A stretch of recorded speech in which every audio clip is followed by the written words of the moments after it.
Thank you very much, Director Wang Yi, for your speech, and also thanking for clinging to the 10 minutes. We appreciate that. You mentioned the international order, and this is something that also in my introductory remarks I highlighted the need to respect the UN Charter, and we see now a lot of questioning of this. We see Russia invading Ukraine.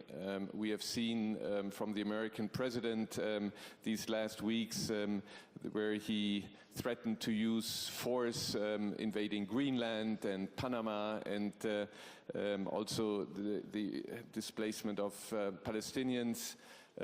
And your country has been also accused of violating the law of the sea, also the Universal Declaration of Human Rights. Now you are traveling from here to New York to the Security Council. Do you continue to believe in the United Nations? Do you believe in the Charter of the UN? And will you work also for a reform of the UN Charter? How high is that on your priority?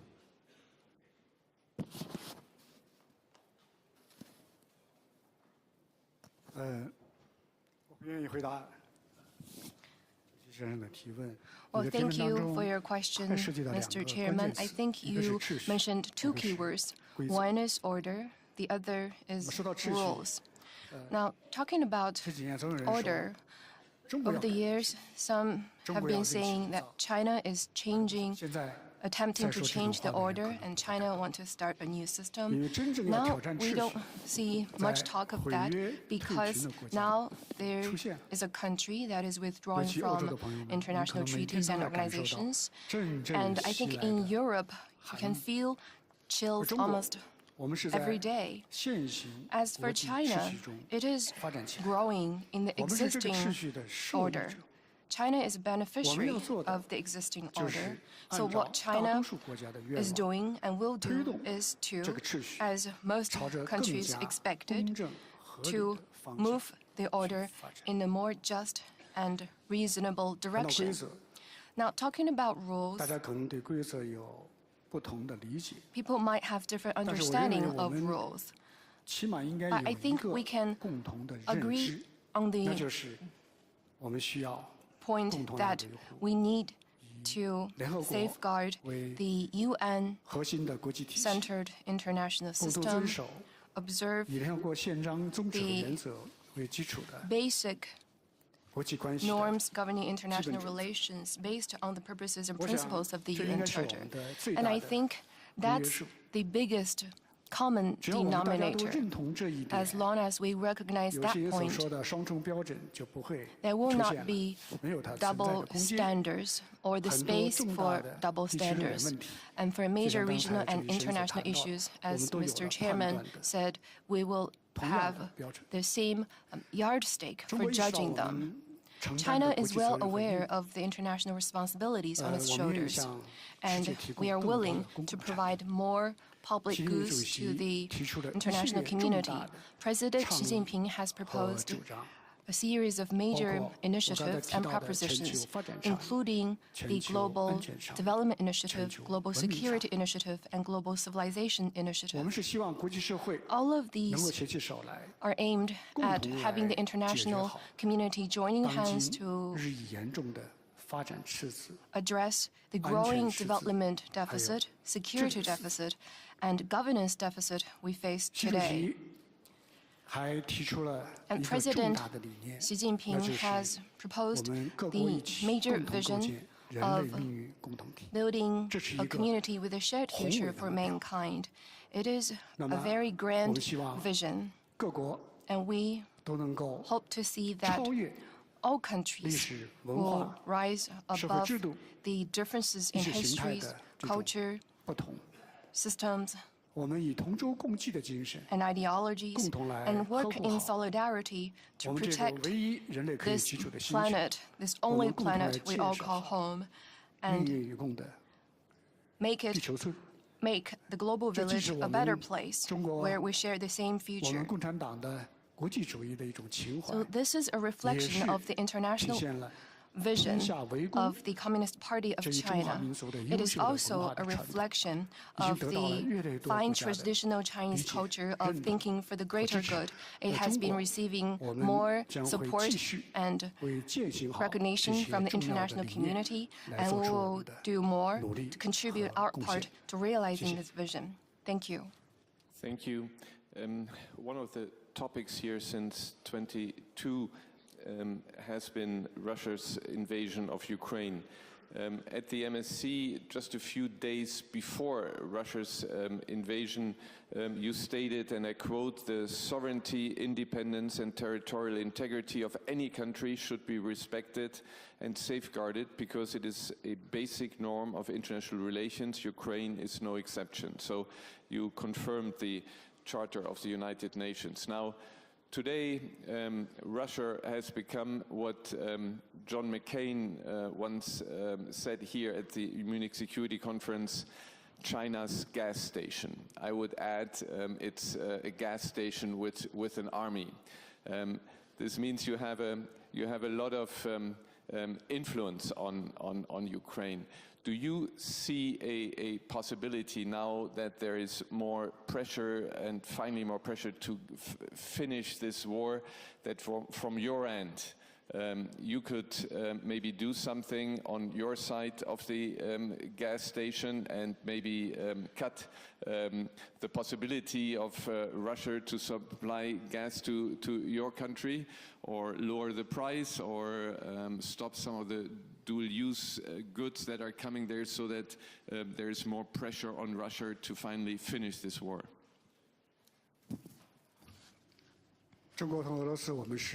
China and Russia are two neighbors with a long borderline. In the past, our relations had gone through twists and turns, and then the two sides drew on the lessons and decided no alliance, no confrontation, no targeting any third country. And based on our mutual trust, we built a comprehensive strategic partnership. So exchanges between China and Russia are normal exchanges between countries. You mentioned, can China stop buying gas from Russia? Well, I'd like to ask this. If China does not buy gas from Russia, which country can provide so much gas as to meet the needs of Chinese people? It's not possible. And it's not safe because, some countries tend to politicize economic and trade issues and treat them as a tool to suppress China. We cannot let that happen. We must be responsible to our people. That said, when it comes to regional hotspot issues, China has its own position. We have all along advocated that all disputes and disagreements should be settled through dialogue in a political way, because force and sanction cannot truly and completely solve the issue. The same goes for the Ukraine issue. From the day after the crisis broke out, which was the 25th of February 2022, China put forward the resolution through dialogue and consultation. President Xi Jinping put forth 4 points. It has been the most authoritative explanation of China's position. Namely, the sovereignty and territorial integrity of all countries should be respected. The purposes and principles of the UN Charter should be observed. The legitimate security concerns of all parties should be taken seriously, and all efforts conducive to peace should be supported. And following this as a guidance, we have been working to promote peace through talks. Even if there is only one ray of hope, we make 100% efforts. We have sent our special envoy to mediate. In various countries, together with Brazil and other global South countries, we launched the Group of Friends for Peace. Now, with the passing of time, we can say that China's position is fair, objective, and rational, and practical. They reflect the greatest common consensus of the international community. The ending point of any conflict is the negotiation table, and history will ultimately be fair.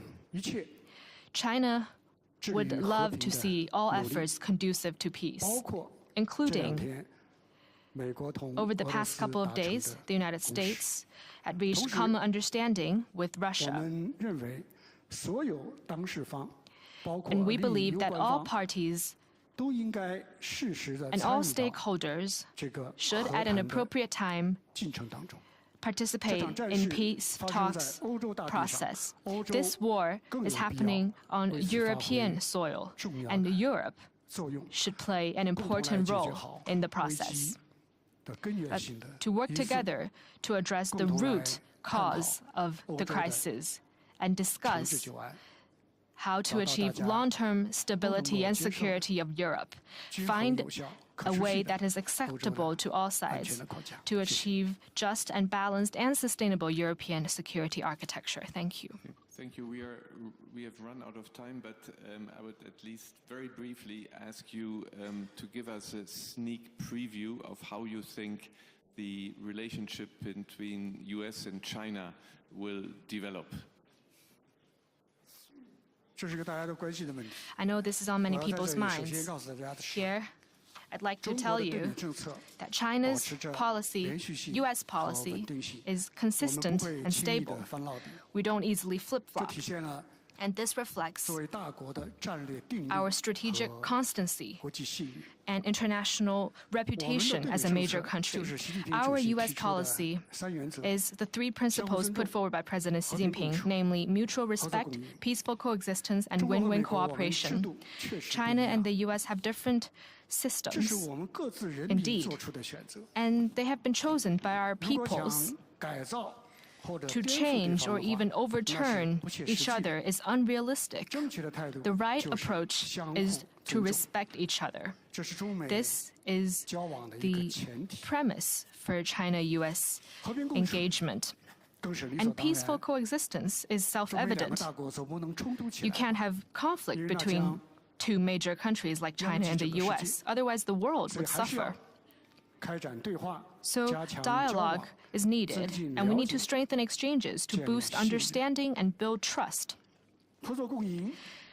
Mutually beneficial cooperation is because the world expects us to cooperate, and global challenges require China and the U.S. to work together to address.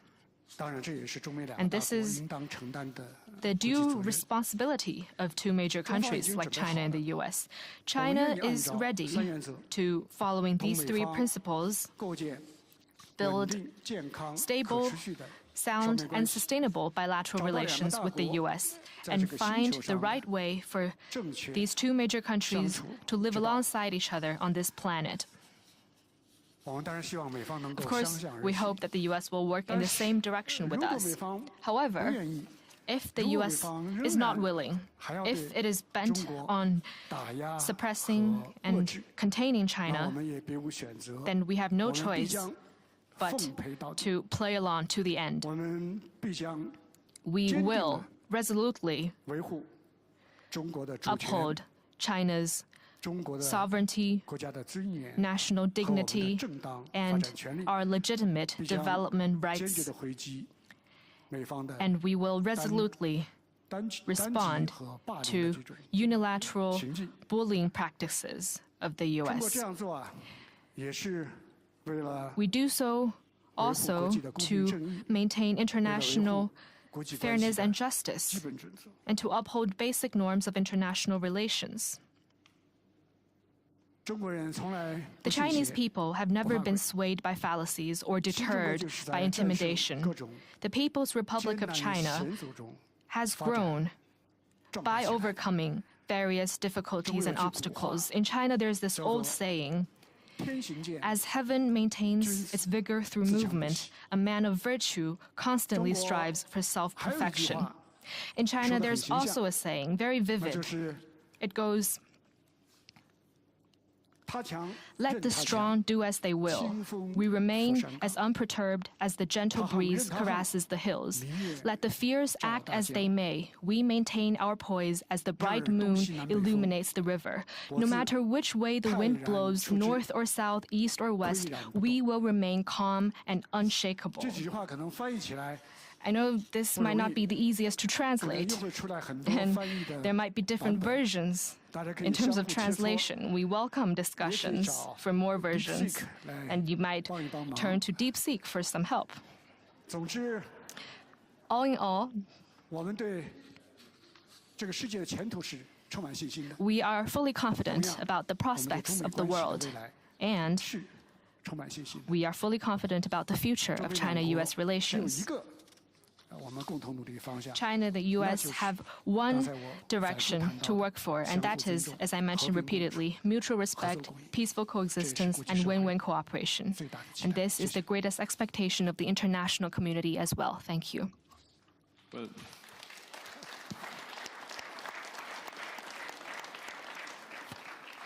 thank you very much also for this proverb. We see if we have ChatGPT or so translating it, but I thought the English translation we got was pretty good. Thank you for being here. I sincerely hope also you can use the possibility of Munich to meet with representatives of the new U.S. administration. It would be very good that what you are also proposing, more talks and discussion on these issues, would materialize here in Munich. I wish you again good luck on your trip to New York, and thank you for being such a good guest here to the Munich Security Conference. Thank you for this. All the best.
Ladies and gentlemen, welcome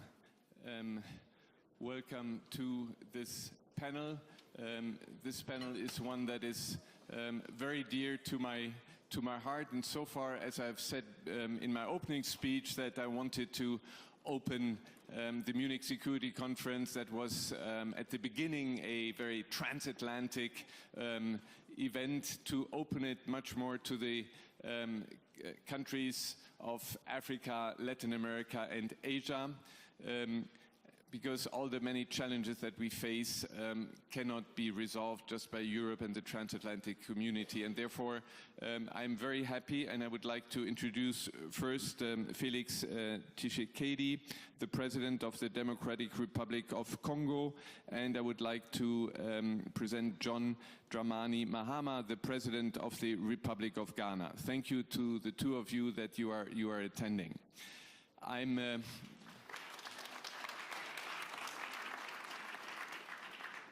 We know that to be here at the Munich Security Conference, you are missing parts of the summit of the African Union, so we really appreciate that you are here. But what I also wanted to do when we have these panels, I wanted to have it not one where we concentrate transatlantic or south, but to mix it up. And who to mix it up better than with the Vice President and High Representative for Foreign Affairs and Security Policy of the European Commission, former Prime Minister of Estonia, and a very good friend of the Munich Security Conference, Kaja Kallas.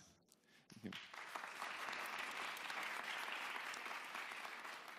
And those of you who listened to my introductory speech, I said, well, we here in Munich want to reach peace through dialogue, but on a basis. And this basis is the United Nations Charter, the rule of law, the Universal Declaration of Human Rights. And I'm very happy that we have Volker Türk with us, the High Commissioner for Human Rights, the United Nations. Volker, thank you very much for being here today with us.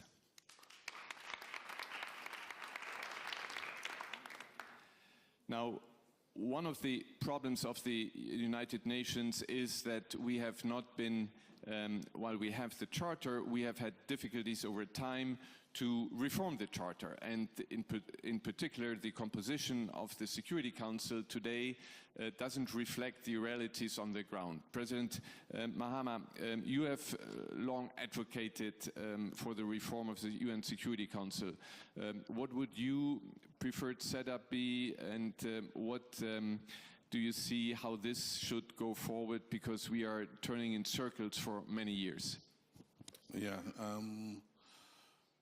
I think that the UN itself has carried out many reforms in terms of trying to increase efficiency in all the agencies that it has.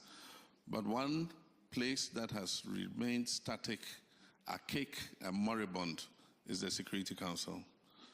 The developing world, the third world, have been advocating constantly for a reform of the Security Council in order that it responds to the realities of today's world. Unfortunately, we're not speaking with one voice. I think that the main issue that is a stumbling block to the reform of the Security Council is the question of the veto. And so I think that, one, let's expand the council, let's add additional permanent members, and after we have expanded the council, we can discuss the veto. The veto should not be a stumbling block in adding permanent members to the Security Council. But that is one aspect of the United Nations that is in need of urgent reform in order that it can respond to today's challenges. The UN becomes more relevant even today in a fragmented world, because when there's fragmentism, we need more multilateralism, we need more global cooperation. We have more challenges today, climate change and all that. We need to work together. We can't leave this planet. This is the only planet we have. And the only way we can save this planet is if we're working together.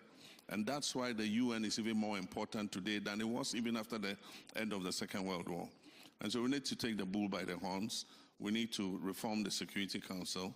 And we all need to work together to make this planet habitable for us. Yes, we hope that there is progress, and thanks for this commitment to the UN world. Not everybody does that these days. President Tshisekedi, you have in your country one of the longest serving missions of the United Nations has been active, and that is MONUSCO. We see today that we again hear about a lot of violence there. Actually, it's a country, the region in crisis, with Goma being taken by force. When you look back at MONUSCO, what is your advice for future peacekeeping? How can the UN peacekeeping be more effective?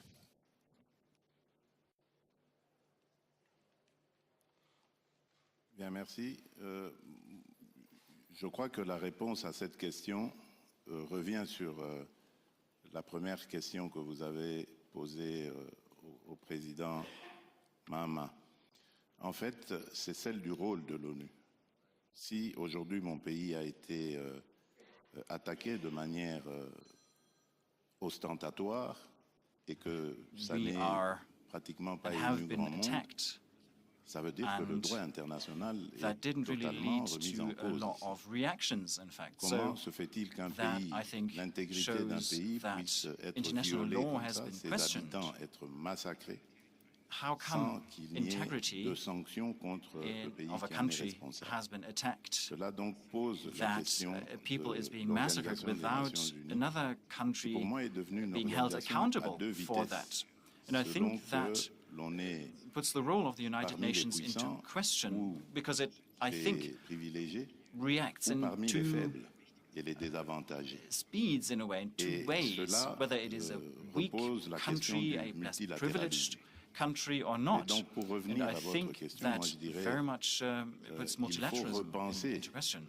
But coming back to your question, I think the entire multilateral system has to be rethought to make sure that a mission like the MONUSCO mission, usually we are talking about UN missions, that they have more ways to act, and that they can actually protect people on site, and that they can actually make sure that international law and humanitarian law is respected. And I think as long as we've not solved this question of multilateralism, as long as it's not really been made clear what role international organizations such as the United Nations play, the international law is going to be disrespected by different parties. And this is a conflict that has been going on for over 20 years in the DRC. The mission has been here for many, many years as well, with the task of providing stability and protecting the people. Today, over 7 million people have been displaced in the DRC, internally displaced, and that is also due to the most recent actions taken by Rwanda. Rwanda has repeatedly provoked such situations for many years, and there have not been any countermeasures taken, no measures taken to ascertain the territorial integrity of the DRC. And that, of course, leads to reactions, and other countries might use that as a role model. It's a precedent that is created. Now, of course, it's a complex issue. The entire conflict itself is very complex, but I think we quickly have to tackle these issues, because in particular on our continent, on the African continent, this can set a precedent that can lead to more instability. UN missions with stronger mandates, which you get from a new composition of Security Council. Kaya Kallas, for the European Union and European Union members that have always been strong supporters of the UN, how do you look at the UN right now when the United States is withdrawing from the World Health Organization, withdrawing from the UN Human Rights Council, withdrawing from, I think, UNESCO, etc.? How do you look at that? Is Europe ready to take a lead there in defending the UN Charter? Yes, first I would go back in history. Why United Nations was established after the Second World War, that there would be no more wars in the world. So the UN Charter states the principles, how the states should communicate with each other and what rights the states have. What we see now is that we have powers constantly violating UN Charter when it comes to Russia attacking Ukraine, when it comes to Congo, what is happening in Congo, when it comes to different wars in the world. So clearly the rules are not functioning correctly. The principles are still there, and EU stands behind all those principles when it comes to territorial integrity, sovereignty of countries. But we definitely have to really develop the international law further, because what we heard when President Xi of China visited President Putin of Russia, and he said there that you and I together, China and Russia together, we are leading the changes in the world not seen in 100 years. So I think this is something that we need to really keep an eye on. What the international order lacks is accountability. I mean, the principles are there, but what happens if you really violate those principles? And there we really need to work for the accountability so that we can prevent wars in the future. But I think every international crisis what we have had in history is also the room for developing the international law further. And we really need to get our act together, all those who believe in multilateralism, and like the previous speaker was saying, there is no alternative really. We have to do things together if we want to prevent peace. By the way, one of the elements of the United Nations when it was established, and the Security Council that was also established there was that there would not be, nuclear weapons for the smaller countries, because the bigger countries will keep peace in the world. But right now, if we see that this is not happening, I mean, then of course we could also see the proliferation of nuclear weapons, because that seems to be the only thing that protects you, and that is one very dangerous world.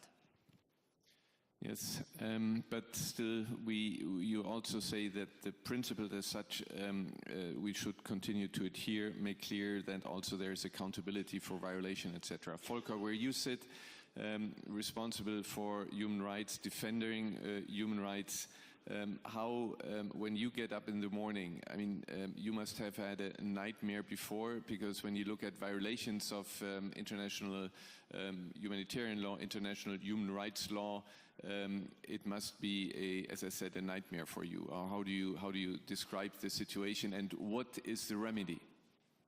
I mean, I fully agree with the two presidents, with the High Representative, that we are going through a very profound change in the world. And it goes to the core of the value of multilateralism, and it goes to the core of the value not only of the Charter of the United Nations, but also of the Universal Declaration of Human Rights and all the subsequent human rights instruments that we have developed so painstakingly after the end of the Second World War. In a multipolar world, if the multipolar world does not have rules or guardrails, it's chaos, it's unpredictability, it's violence. And I think we are really at that point where we have to, and this was precisely the period before the First World War. There were no rules, there were no guardrails in the way that in the 20th century they were built up. So it allowed everyone to say, well, this is my territory. I intervene here because of on the basis of a pretext that is, of course, totally ludicrous. And I cast aside with the greatest of ease the international humanitarian law framework and the international human rights framework that was established. For us, the response has to be consistency in the approach. We have to take each and every life seriously. It's not a question of politics or ideology, it's a question of care, and it's a question of establishing the facts, which we're doing, by the way, now that we got the Council resolution in the context of what's happening in Eastern Congo. We have to apply the law, and we have to commit to the law, and we should not throw the institutions and the office holders that are meant to do this under the bus, because I see, unfortunately, a lot more of that than ever before. We have direct attacks against international institutions, against international criminal system, against office holders that we have not seen in the same way before, and we cannot afford this, because if these institutions that are meant to be the guardrails are weakened, everyone is going to be weakened. And that's really important, but it's also important, and that's what human rights does. It is not only about violations and the doom and the gloom. It is also what has transformed societies for the better, what has promoted equalities around the world, what has promoted the richness and the diversity that we so much enjoy in our world. And it has transformed societies even on the economic and social grounds, on the development front, that we cannot even imagine if we didn't have that. So we need to go back to these roots and to the basics of it and be conscious of that.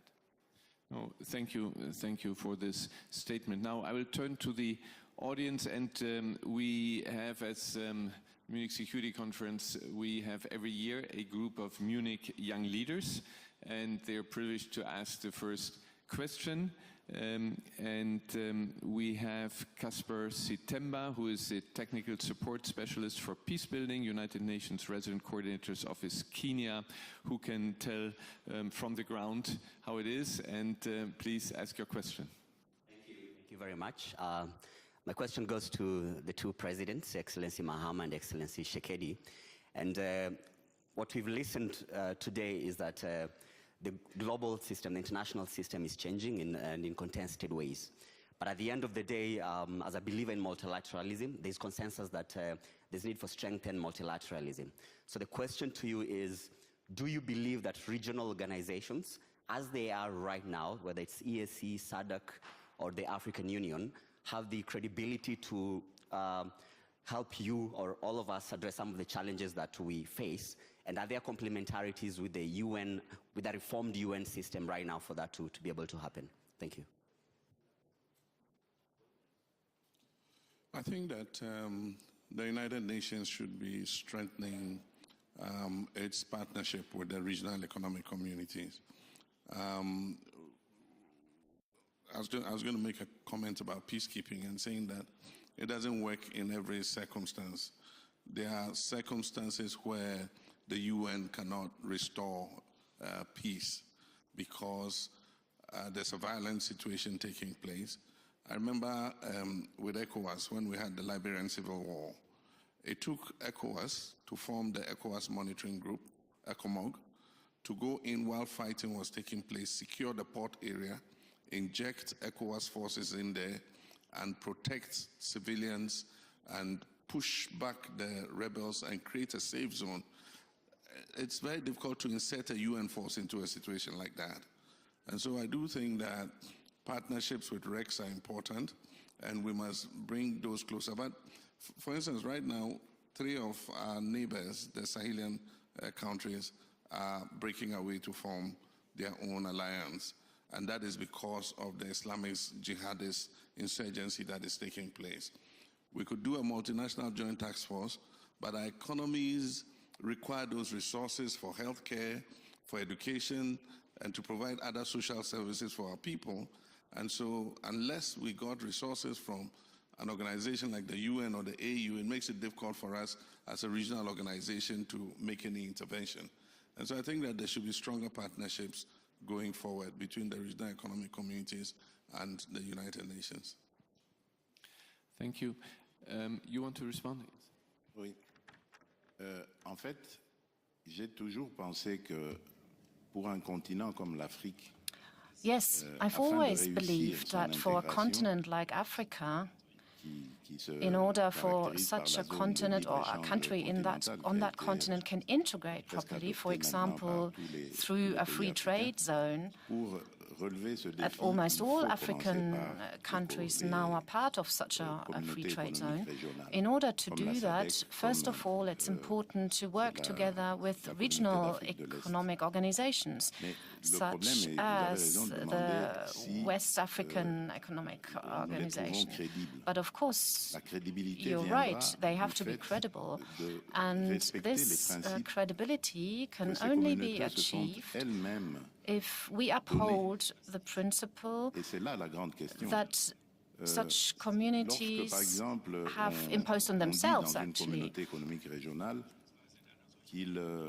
If in such a regional organization you say, for example, we stand in solidarity, we are united, we have to reduce trade barriers or tariffs, and if then within that community one member state is being attacked, then there is no response to that, and that's not acceptable.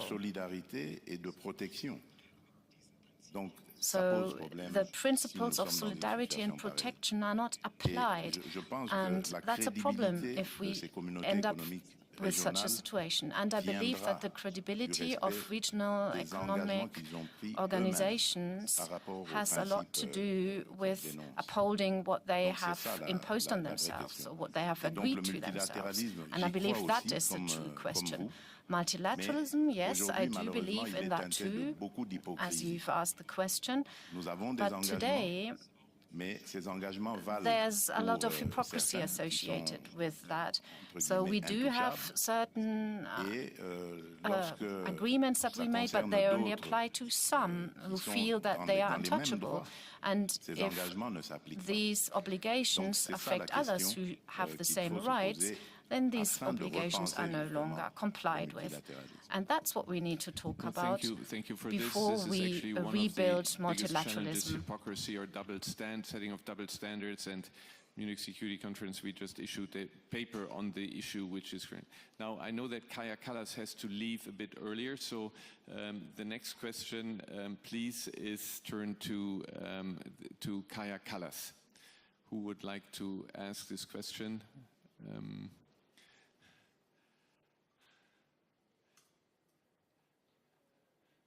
Nobody for the High Representative. Yes, we have one. Please go ahead. Hello, my name is Dubai Bilhol. I'm the founder of Fikir Institute, a think tank in Dubai. And my question is, how do you see EU-GCC relations in the coming year? I know there was a lot of momentum towards the end of the previous administration. How do you see that relationship going forward, and in what areas of priority? Thank you. Thank you. First, I think, well, European Union has a lot of possibilities in these turbulent times. I think in terms of multilateralism, we definitely are the reliable partner that everybody's looking at. So we see a lot of countries, but also organizations behind our doors, and we have different priorities for different regions, because you know, some are more strategic to our interest than the others. Of course, the funding or the really the most important interest or worry we have currently is the war going on in Ukraine. We can't overlook at that. So all the relationship we have with other countries as well is in that prism as well, because that is the existential threat for Europe.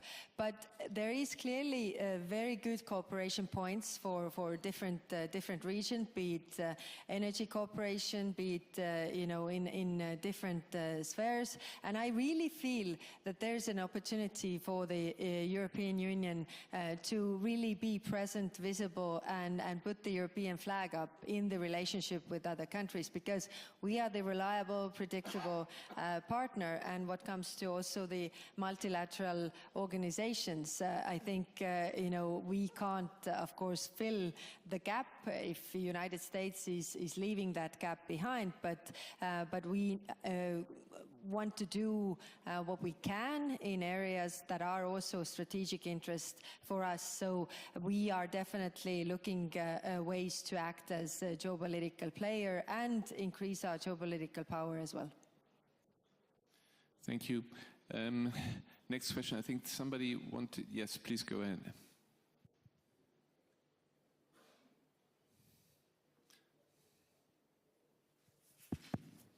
Thank you, Your Excellency. I'm the Minister of Defense of Rwanda, and I want just to put some clarification on the comment I had from the panel. So, first of all, Rwanda is committed to supporting the multilateralism.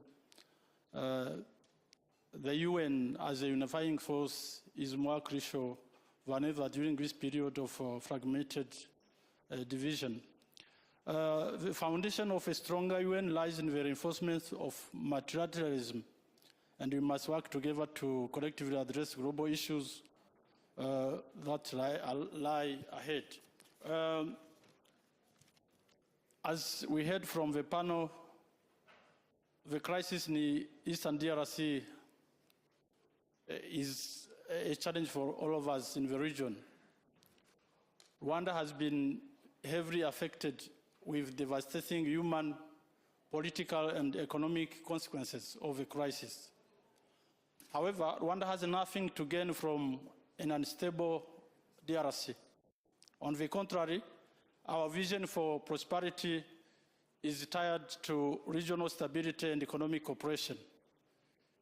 If I give you an example, in 2021, Rwanda exported close to $700 million USD worth of goods to the Democratic Republic of Congo. In 2022, Rwanda also, our exchange with Congo was over 33% of our total exports. Why Rwanda would be a country with an ambitious agenda for socio-economic development and at the same time want to jeopardize this cooperation. So Rwanda's best interests and economic ambitions are better served by peace, not conflict. It is time to move beyond simplistic narratives and focus on facts and solutions. Please. Yes. Thank you. What I was trying to say is that we are not accepting the finger-pointing strategy because we want to know that Rwanda has the concern and Rwanda has never attacked the Congo and will never do so. What we have done is to ensure that nothing can cross from Congo and jeopardize our security. I thank you very much. Well, thank you for your remark. We are not able here to resolve the issue, and we don't want to have a debate on this. What I propose is that maybe you'll try on the margins to talk to each other. I mean, this conference is about peace through dialogue. So instead of making declaration, maybe you could sit down and talk, and maybe the UN can help doing this. I don't know what is happening right, but this is not the right way forward. Kaya Kallas, I think you have to leave. Thank you very much, and thanks for still staying here. Thank you.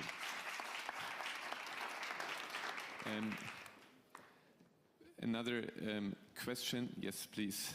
The two ladies, and you agree between yourself who is asking the first one. Thank you very much. My name is Edith Kimani. I'm from Kenya, and I'm also a journalist.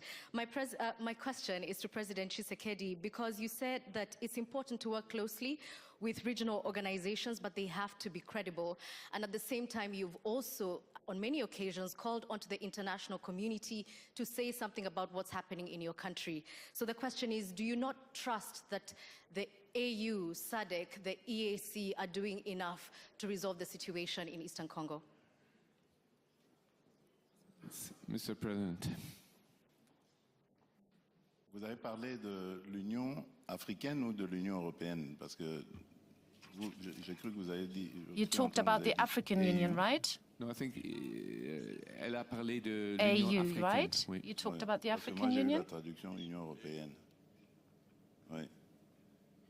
Oui, mais en fait, c'est pas que je n'ai pas confiance en l'Union africaine. D'ailleurs, it's not as if I wouldn't trust the African Union. Des CER, les communautés économiques régionales, se pose. There is an issue with these regional economic organizations, and the same issue is one that we find with the African Union too. The worst is that the representatives of the African Union are non-permanent members of the Security Council of the United Nations, and that's a typical case that we are experiencing in my country at the moment. I'm surprised, actually, that there seems to be some kind of amnesia when it seems to be like that among the leading classes of Rwanda. Everyone can see how Rwanda's army has staged an invasion in our country, but here the minister says that they have not attacked us. So I believe they live in a different world. But let's come back to this crisis. There are three actors, or three members that represent Africa in the Security Council. They are non-permanent members, and they are not able to come to a resolution that will ban the malignant acts of Rwanda against us, and there are members on the Council that block this resolution that could condemn Rwanda. So all day there's talk about unity of the African continent, solidarity and fraternity, but when concrete realities are concerned, we are not able to uphold these principles and to voice them. And that's the problem about multilateralism in Africa. That really is the big issue.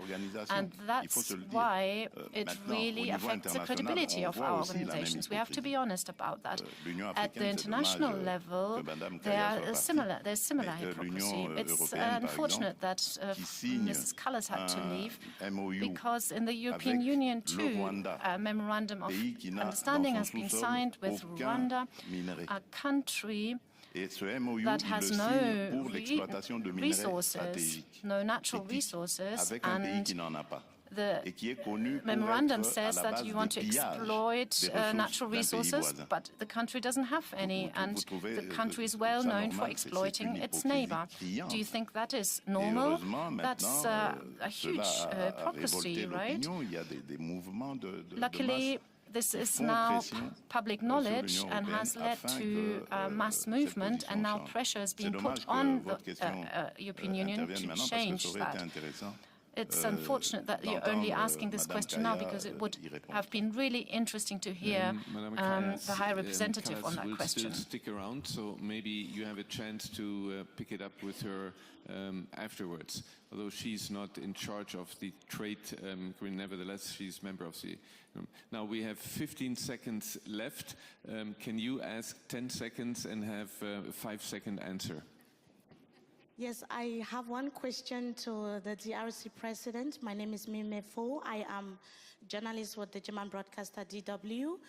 Today we are having reports that the M23 rebels have taken over Bukavu, just at the airport in that strategic city. I wanted to first of all find out what your reaction is to this latest news from the DRC. And the second question that I wanted to find out from you is, it seems like African regional bodies are failing, and even you are here abroad also trying to seek solutions to the situation in the DRC. Is it possible for you to have one-on-one discussions with the president of Rwanda to put an end to the conflict in the DRC, and what is stopping you from doing that? That's my first question, and the other question is to... One question only. Okay, yes. Sorry. Je vais commencer par la dernière question sur les discussions avec le président du Rwanda. I'll start with the last question about talking with the president of Rwanda. Yes, we've done that on 15th of December. A peace agreement was supposed to be signed, or negotiations were supposed to take place, but he did not come. He attacked us, and he violated the integrity of our borders. And for this reason, the question should be posed to him. And given the most recent events, of course, that is an affront, and we now have to address that. We are resolved to regain the integrity of our territory, and we will achieve that. It's now up to the international community to take on responsibility. The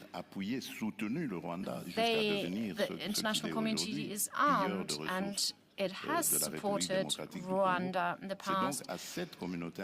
Rwanda is exploiting Congo's resources, so it's up to the international community to do everything to prevent this conflict spreading in the region, because we will not accept this kind of behavior. But there are other countries too that feel threatened. Burundi, for example, they've closed their borders to Rwanda, and there are also other countries that are thinking of what kind of position to take. And of course, it could lead to a spillover in the region.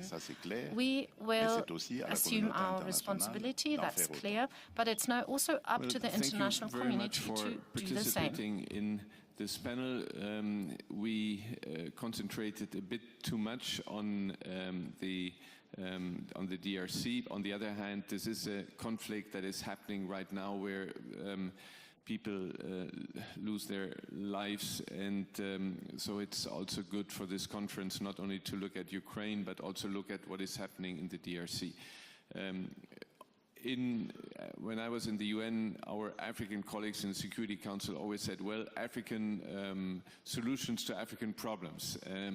But I understand from what you said that we are not there yet. But I can only tell you from the experience of the European Union, it is really very important that you have these international organizations, the African Union or the regional organizations that look after these problems and do it through discussions, debate, negotiations, and of course, as you said, they have to be empowered to do that. So I hope also that we make some progress there. And thank you to Volker Türk for being here. He is the one who is defending human rights, not an easy job for him to do. But I think the most important is, and you said that before, on the UN, on the rules-based order, we have to go by the law, we have to go stay principled, no matter who is the culprit. We have to make the point, otherwise we lose the credibility. But I still believe, as I said in my speech, we don't have an alternative to the Charter of the UN, to the Universal Declaration of Human Rights, and thank you for confirming this, and let's work together to make it better. So thank you very much, and again, thank you for the two African presidents that you are spending your time here, but it's very valuable that you bring the issues here to Munich. Thank you.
Thank you very much.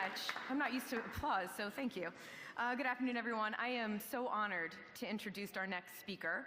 Last year, he addressed this distinguished event by beginning with the words, "Ladies and gentlemen, this is not the time for sugarcoating today's reality. From the northern to the southern hemisphere, crises have been unfolding." This year, the crises still exist, but now they are compounded by questions about the strength and the commitment of some long-held alliances. To address this and more, please join me in welcoming the Federal Minister of Defense for Germany, Boris Pistorius.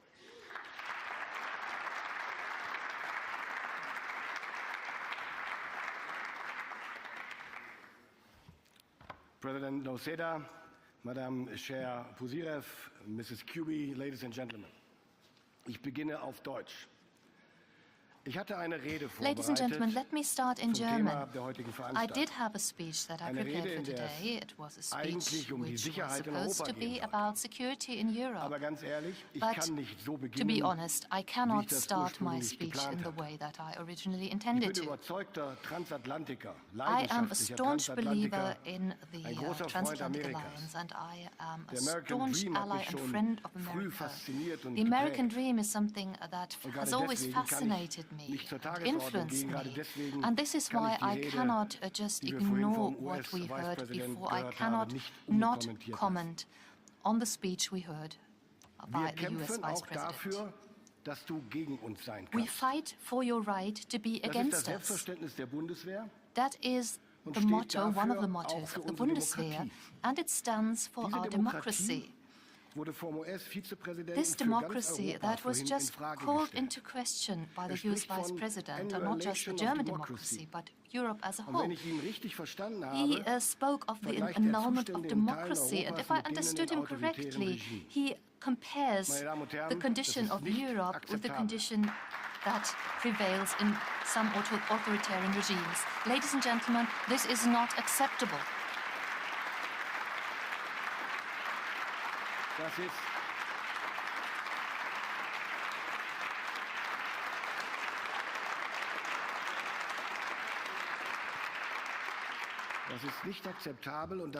This is not acceptable. This is not the Europe, not the democracy where I live and where I conduct my election campaign right now. And this is not the democracy that I witness every day in our parliament. In our democracy, every opinion has a voice, and it makes it possible for parties that are partly extremist, such as the AfD, and they can campaign just as any other party. This is democracy. And if the Vice President had the opportunity to switch on his TV set when he arrived yesterday, he would have seen one of those candidates in primetime TV. By the way, we even admit media that spread Russian propaganda, and the representatives of the federal government answer their questions. Nobody is excluded. But democracy does not mean that a vociferous minority will automatically be right, and they cannot decide what truth is. It does not mean that anyone can say anything, and democracy must be able to defend itself against extremists that try to destroy it. I am happy to live in Europe where this democracy is defended every day against its internal and external enemies.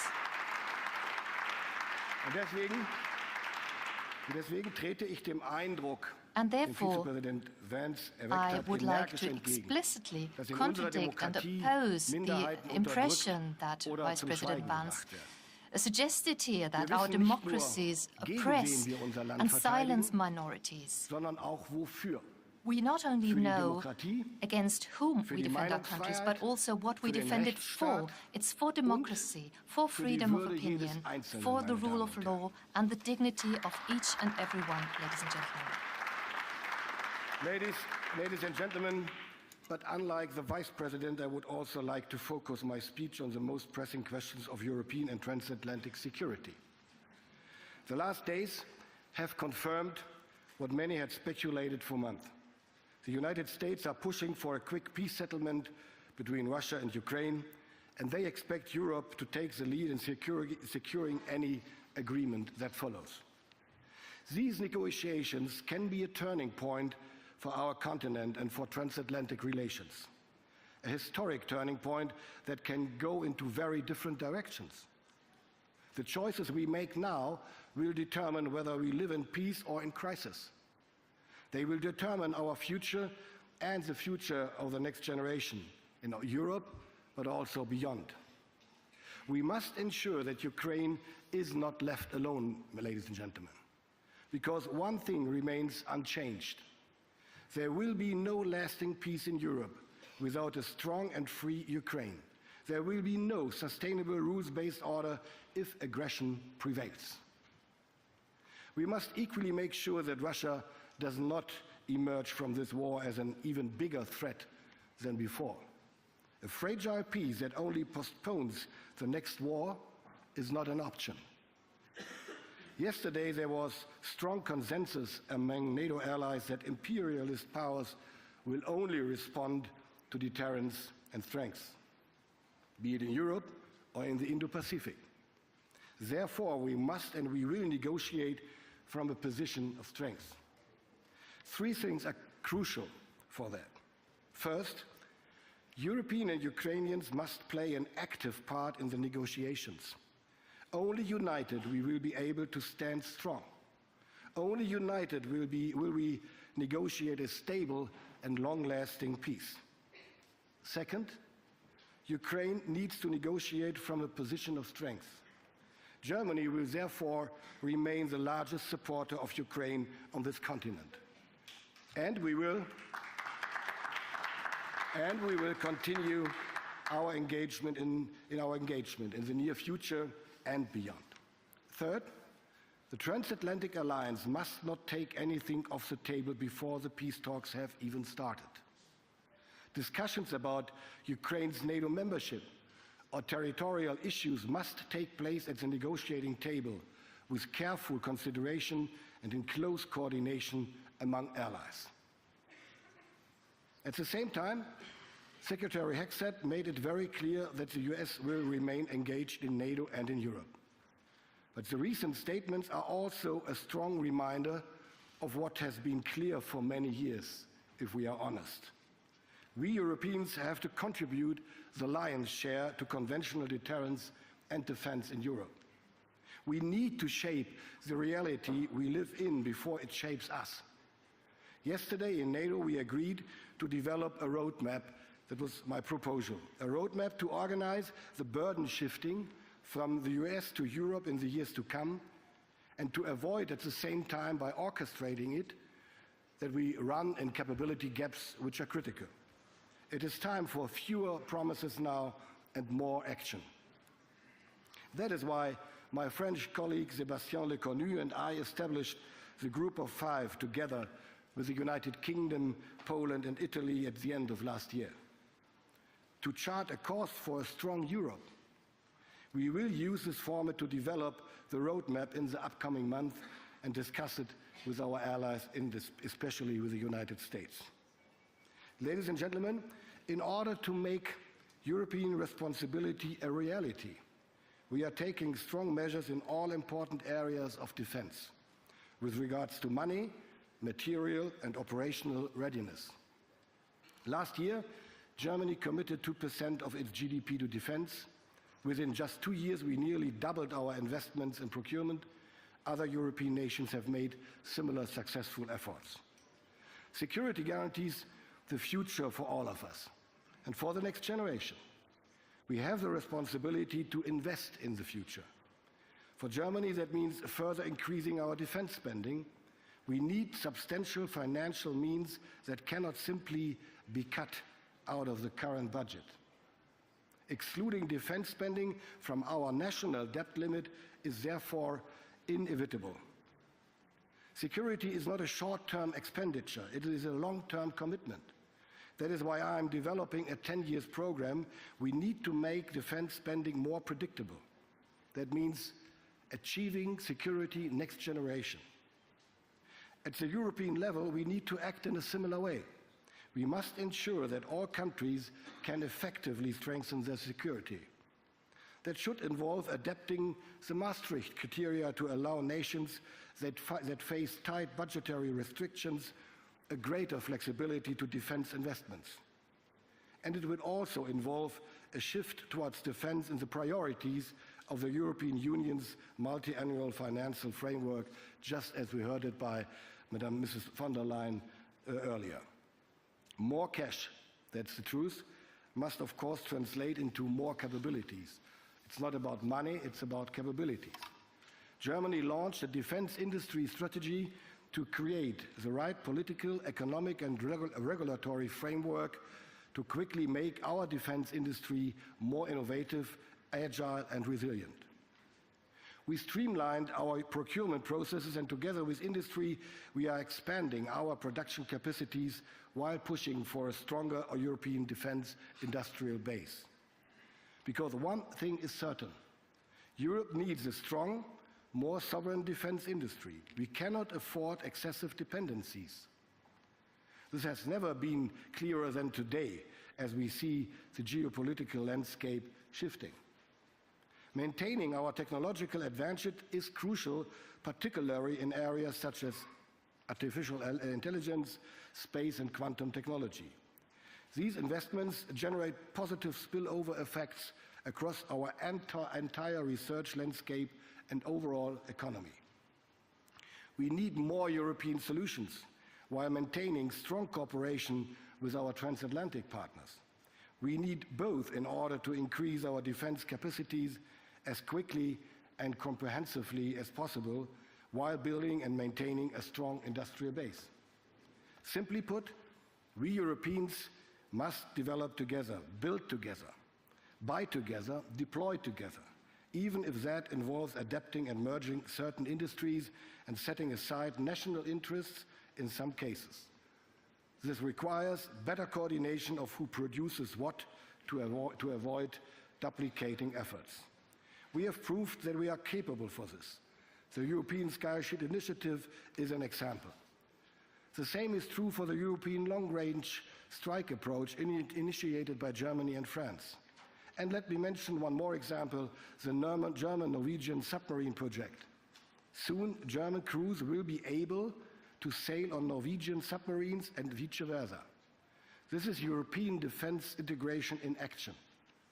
We are inviting additional nations to join, also from across the Atlantic. This will boost NATO's naval presence from the shores of the Baltic Sea across the Atlantic all the way to the Arctic, which the latter being more and more in the focus of NATO's adversaries. Projects like these are the future of procurement. They show what we can achieve when we act together and overcome national constraints. That brings me to operational readiness. After Russia's full-scale invasion of Ukraine, we have significantly scaled up our efforts to secure NATO's eastern flank. We increased our presence in the air, on land and at sea. As of this year, 35,000 personnel stand prepared at the highest readiness levels to defend NATO's territory if needed. In Lithuania, we are moving from a rotational to a permanent presence. Together with our allies, we have as many as 1,400 boots on the ground today as part of the multinational battle group Lithuania.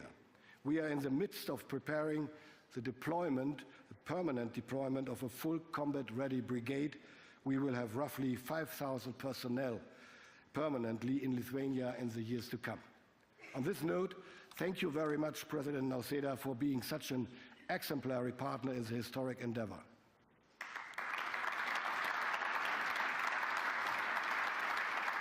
But our commitment on the eastern flank does not and will not stop in Lithuania, also and especially after a potential peace in Ukraine.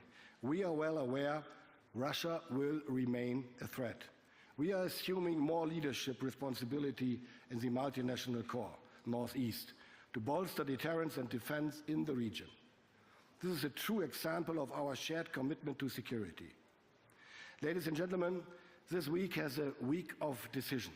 Next week, it will be the German voters that will make a choice. A lot is at stake in this election. I trust that the German voters will send a strong message. Germany will remain a reliable ally. Germany will continue to work towards a stronger and more secure Europe. And Germany will continue to take on more responsibility and leadership in Europe. The challenges of the coming months and years will be enormous, but so is our ability to tackle them. As long as we stand together, as long as we remain committed to our security and our values of liberal democracy, I have no doubt the future is ours to shape. Thank you.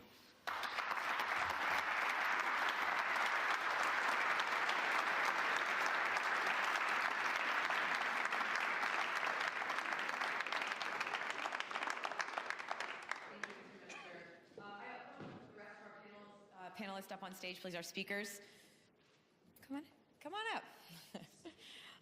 As they get situated, I also want to remind the audience that we are going to have some time for a Q&A at the end of this panel. But if you have a burning question on the topic we're discussing, raise your hand, get my attention. I'm hoping that we can all, you can't do it before we started talking.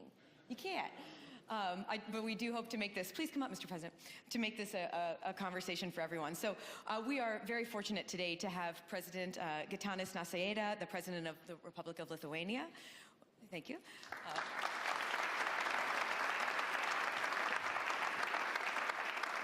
We've just heard from Minister Pistorius, of course, and then we have the Secretary of the Committee on National Defense and Armed Forces, Natalia Pozirev. Thank you for being here, ma'am. Madame. Many of you may be wondering, Minister Healy, the British Defense Minister, was actually scheduled to be here. He had a scheduling issue or a transportation issue getting here, which means for me, you each get probably one or even two more questions, since I don't have him up here, so any complaints about that can go right to GCHQ.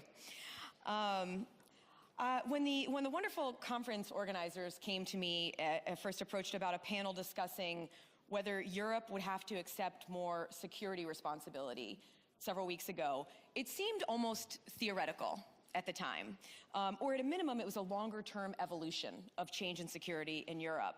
But just this week alone, it has become much more of an immediate reality. So I do want to start with that. Mr. President, Germany, as we heard from the minister, is planning to station 5,000 more soldiers, a combat brigade in Lithuania as a permanent presence by 2027. Do you see the comments that we're getting out of the United States right now, including possibly eliminating the European Defense Initiative and openly discussing pulling back the security presence here in Europe? Are you concerned that the U.S. support for NATO has shifted from a tangible, visible presence to more of a commitment that's more words than action? I am in really a very tricky situation because I am representing the country which is probably one of the most transatlantically enthusiastic, and we all the time supported this transatlantic bond as one of the key pillars of European security. Yes, we receive a lot of signals which might be confusing for us, which might raise some questions about the future, about the perspectives. But probably right now it would be too premature to draw the conclusions and to say that we have to face new reality, we have to restructure, to regroup, to rethink ourselves and probably go another way. NATO is a very strong organization. NATO used to be a very strong organization during the very long period of Cold War. Why? Because it was determined, it was really ready to fight back, ready to retaliate, and this created certain balance between the former Soviet Union and NATO. I think we should create a strong NATO organization, but first of all, we have to deliver on our promises. And if we are talking that we have to take more responsibilities, I am thinking about the summit of NATO in Wales. There was a promise to invest 2% of our GDP 11 years ago. What happened in Vilnius? Vilnius summit, we were hosting in Vilnius NATO summit in 2023. There was the promise to spend on defense, yes, again 2%, but the 2% as a floor of investment. And now we are talking, approaching The Hague, we are talking about 3% spending. But the situation is totally different. Average spending of NATO countries is 1.9% of GDP. Despite long discussions, despite nice plans, we are still below threshold of 2%. In this situation, I think we have to be honest to ourselves and to do much more. And I'm talking not only about defense spending, but I am talking about support to Ukraine and other issues. My country is ready to do what is needed, and recently we have announced that the defense spending in 2026, 2030 should reach the level of 5 to 6% of GDP. This is really pretty high figure, and we will be putting a lot of efforts in order to achieve this level.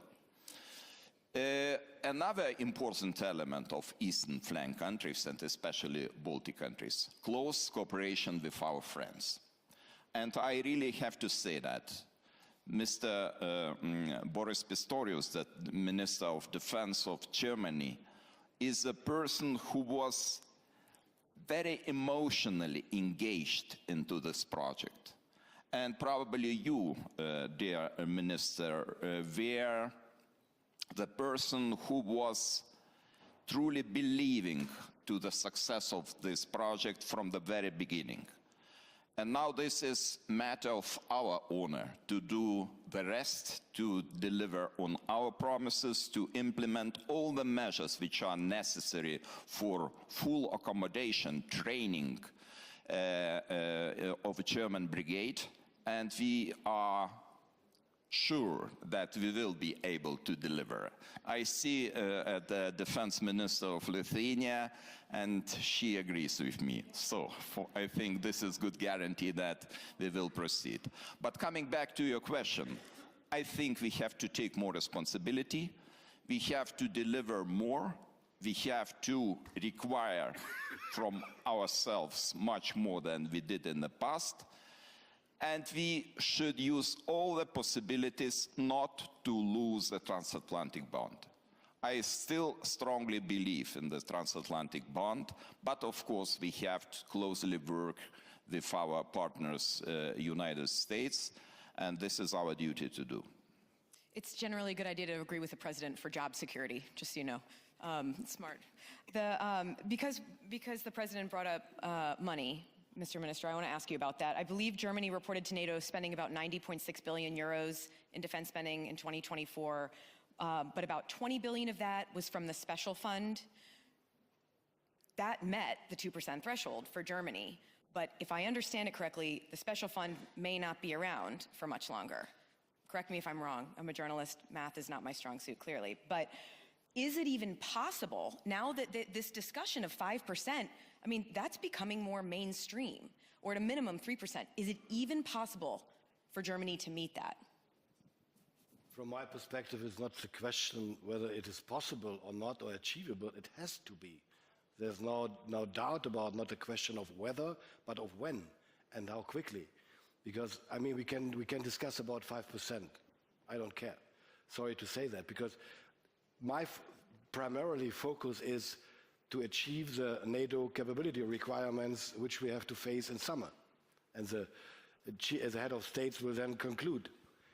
This is the challenge we have to fulfill, and to do that in between the years we get for that. And that might cost in 1 year 100 billion in Germany, and the next year 120, and the next 90. I don't care. We have to make it possible. We have to make it happen. And therefore, I'm quite convinced, and I mentioned it earlier, we have to understand, we need to understand in Europe and in Germany too, that security is absolutely crucial. Without security, anything else is nothing. If we don't acknowledge that investments in security is investment in our future before we can discuss anything else, then we make a severe mistake for our children and grandchildren.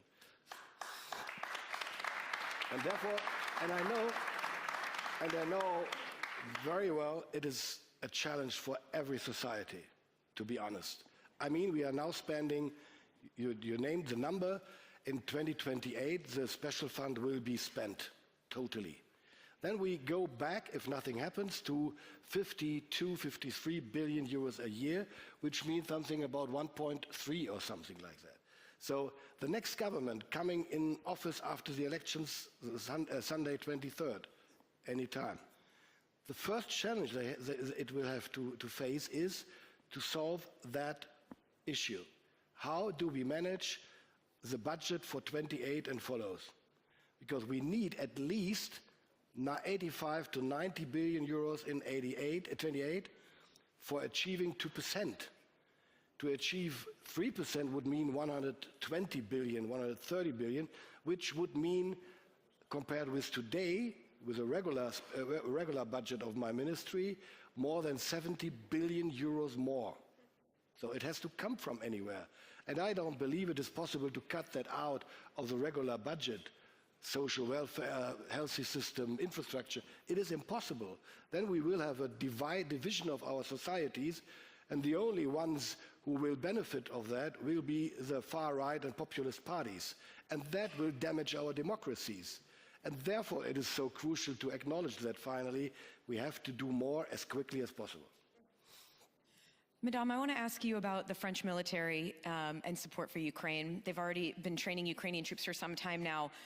We heard from the U.S. Defense Secretary this week saying that he believes if peacekeepers go to Ukraine, if there is some sort of a peace deal or a ceasefire, they should not be under NATO and they should not have Article 5 protection. Do you believe that France should send peacekeepers if there is an agreement, a peace agreement, and should they have Article 5 protections? Yes, it's working. Thank you. First, I wanted to thank Minister Pistorius for his words, because if we have to compare the freedom of speech in Europe, I think it's better than in Russia. Yeah, much better. So coming to the question, yes, it's again a matter of political will. And we often refer to the coalition of the willing and the capable, and this is part of the European Constitution Treaty. So, of course, the threat is not perceived the same way by different countries, but I think we more or less all agree that Russia is a long-lasting threat. It's even existential to some countries, like the Baltic countries. I think Russia has a plan. It will start by Moldova or Georgia, but it can, penetrate even Europe.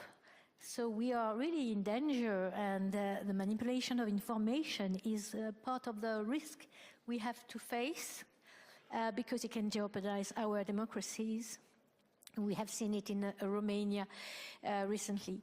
So coming back to what the coalition of willing and capable could do, because I don't see France going on its own for sure, so we need to have partners, and there are partners I know that are well prepared. We have within the Weimar Triangle, plus, I would say, and plus the UK, plus other partners. Of course, we should get some insurances, guarantees that there's a good, say, air cover, air transportation facilities. There are some solutions that I'm not able to discuss now, but you cannot send troops, even if our military are completely professional militaries, and they will do what they are tasked for. But of course, it's not that easy. The thing is that because of the threat, we have to give security guarantees to Ukraine. And if there's a way that European can make it on a way or another, securing the border, providing more equipment, of course. We shall consider it. And we have certainly, on the other hand, to ramp up our industrial capabilities. This is what we are doing in France, trying to produce more munitions, missiles, and so on. On the third point is really we have to invest in R&D, because there will be a huge transformation of the combat on the ground.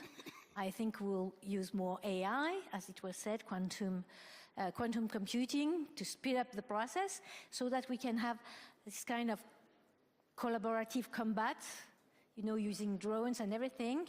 And it will need a lot of investment in these technologies. And this is where we have to prepare for the future. We have really to take our responsibility, because it's for the next generation. We have to prepare for the skills. It's not only about, producing equipment. We need to have the competencies, the skills. We need to have the engineers. We have to have the technicians. They should not go abroad to be able to work on AI and so on. So this was part of also your remarks. So maybe I will stop there. Great. I promised I would take audience questions if you have something that's burning. Here, grab my mic. I feel like Oprah. I'm walking into the crowd. Thank you very much. Alexei Goncharenko, member of the Parliament of Ukraine. My question is, striking speech of Vice President Vance.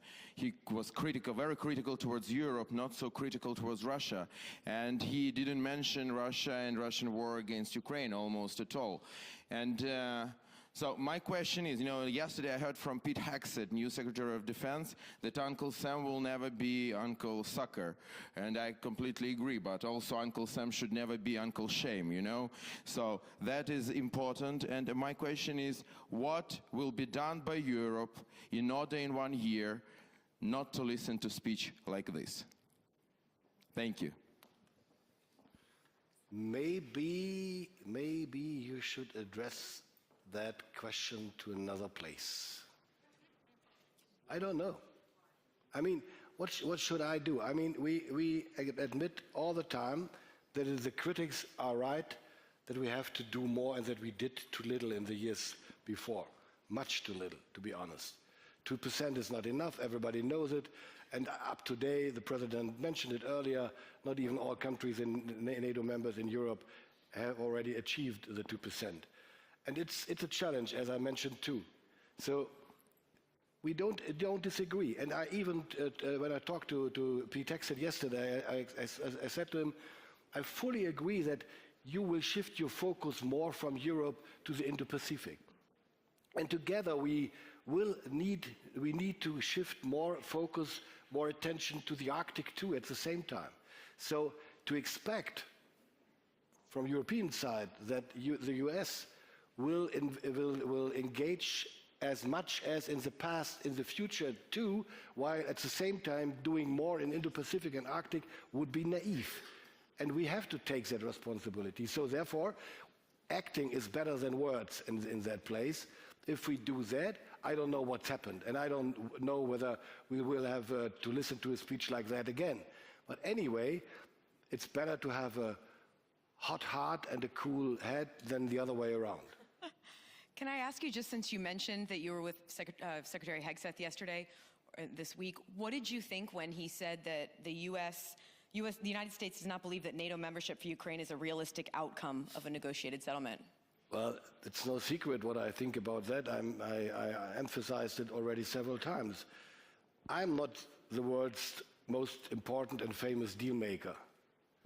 But if I were, I would know that I don't take any essential point of negotiations off the table before the negotiations begin. I would never do that. And Did it damage Ukraine's standing? to all?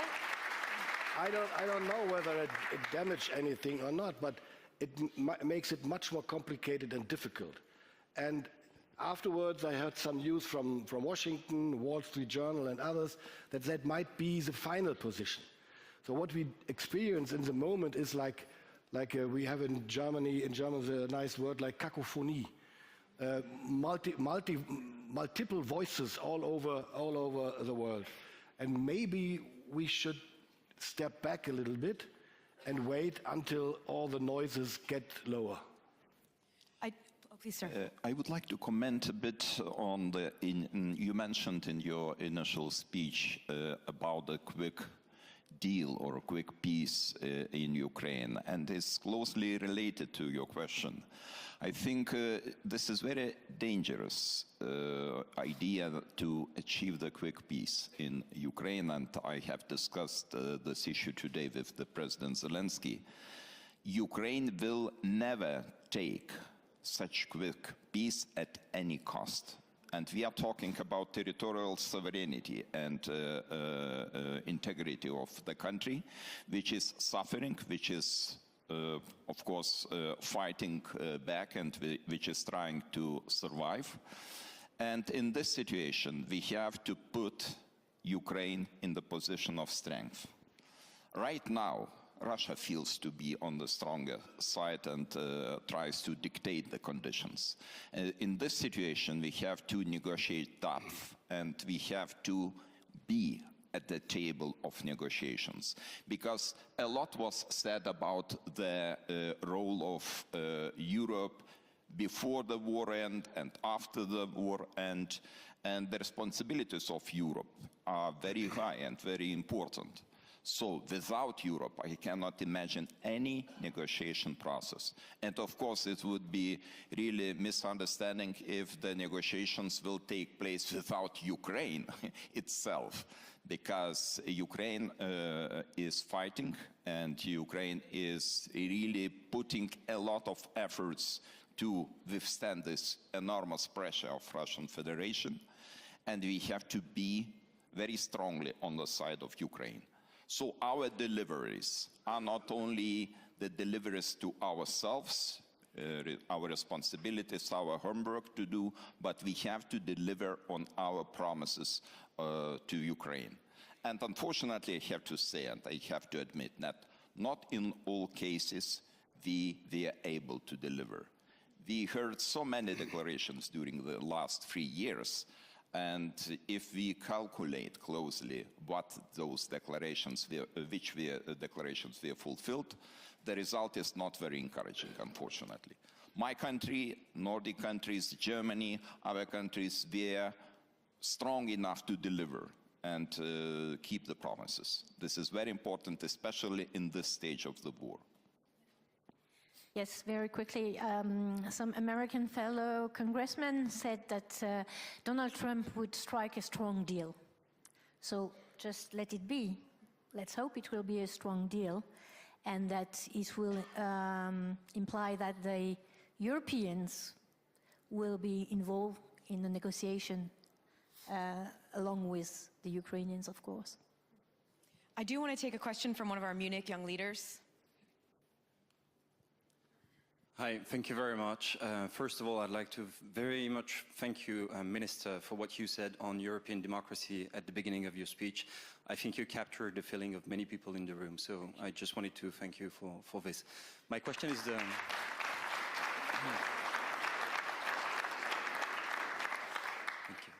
My question is the following. It's on security guarantees, because we discussed about increasing the responsibilities of Europe in defense in the midterm, but this question may come earlier. So my question is the following. How concretely can European countries play a strong role into providing such guarantees that would ensure a lasting peace in Ukraine and prevent further aggression by Russia?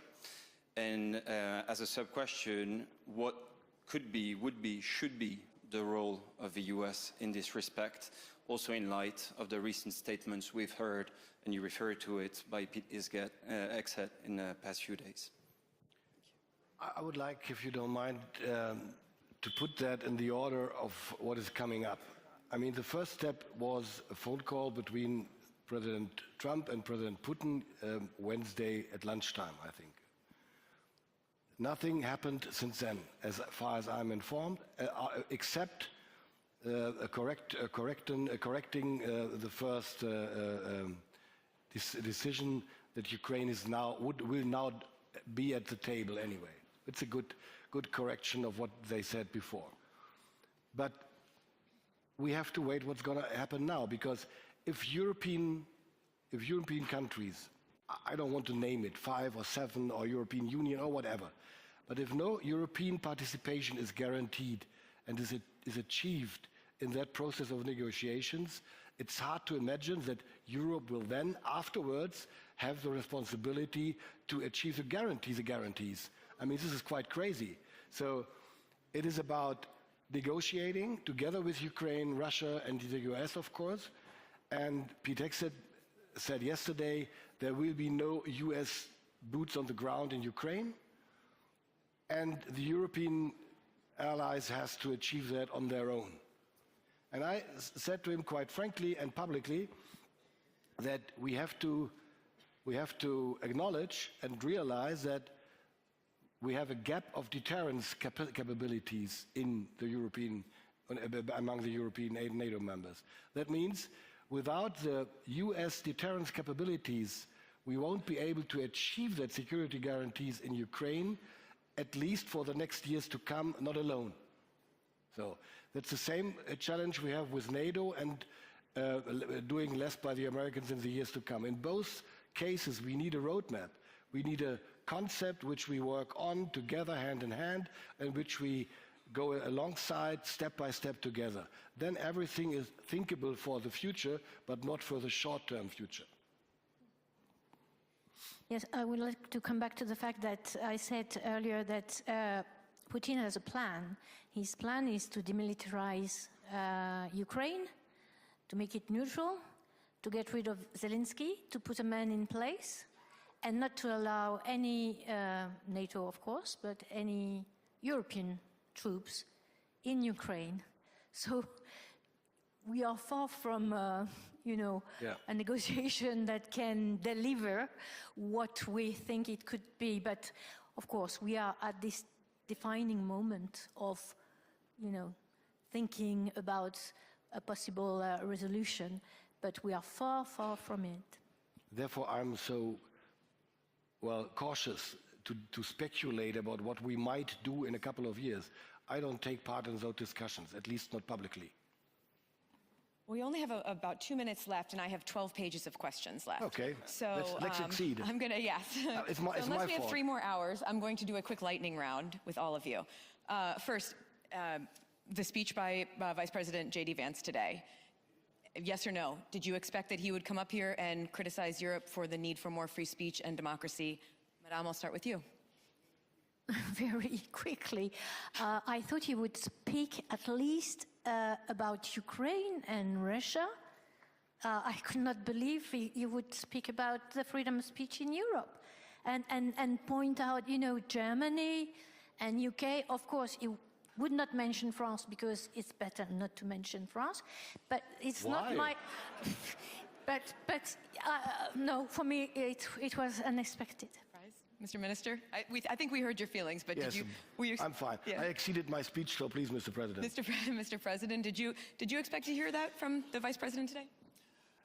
First of all, I would like to expect that we come to the table, we discuss all the issues honestly, frankly, as friends do. And even probably right now it does not look like this, but I remember 2019, London, summit of NATO. The conversations were not very polite at that time also, between Donald Trump, between former Chancellor of Germany, Angela Merkel. But at the end of the day, we managed to take very important decisions in London and afterwards. So let me hope that we still have the potential to cooperate together, because everything is at stake. And right now we don't have the right to make the mistakes. And one of the cruelest mistakes would be just to abolish our transatlantic bond with United States. I know that I am unpopular here, talking about strong transatlantic bond. No, but believe me, it's very important for the Baltic states, which currently host 1,000 American soldiers, battalion on the persistent basis. We are hosting them beside German soldiers. So we rely heavily on our friends, all our friends, not trying to emphasize one of them. You are not unpopular at all with that statement, not at all. No one's ever going to say you're unpopular when you're on stage, you know? Okay, we're totally out of time, but I'm going to ask really a yes or no question for all of you. President Trump has talked about having closer relations with Vladimir Putin. Yes or no, does that concern you going forward? Just a yes or no? Well, it's a concern, for sure. And it's the first step to normalization of Putin that has happened, already taken place. I mean, the experience we made in Europe with Vladimir Putin is quite clear. We could never trust him, and we won't be ever able to trust him. So we have to be very careful what we do, and still, it's of course better to talk and to negotiate than to do not. I fully agree with Minister, because you cannot trust Vladimir Putin. We have so long experience in communicating and having the relations with Russian Federation, and you cannot trust. But switching back to your question, I think this is very important to understand that, yes, as a first stage, these discussions are okay, but in the second stage, we need the involvement of Europe, involvement of Ukraine, most importantly. Ukraine is a critical part of these negotiations, because otherwise I cannot understand what is going on. Thank you all so much. We have to leave it there. It was a fascinating discussion. Thank you to the Munich Security Conference as well.